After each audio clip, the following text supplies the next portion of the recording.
আর্জেন্টিনার সাফল্য এ যেন গুরু শিষ্যের রসায়ন।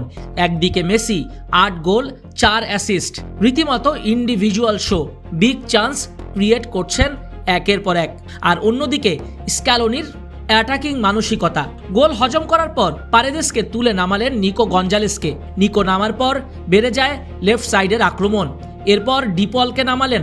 মিডফিল্ড পুরো কন্ট্রোলে আলভিসেলেস্তেদের। মেসিকে রাইট উইংয়ে শিফট করলেন। অনবরত দুই উইং দিয়ে আক্রমণ চলল স্ক্যালোনির বুদ্ধিতে। ম্যাচে প্রতিটা সিদ্ধান্ত ছিল গেম চেঞ্জিং। মন্টিয়েল নামার পর একের পর এক ক্রস আসতে থাকলো।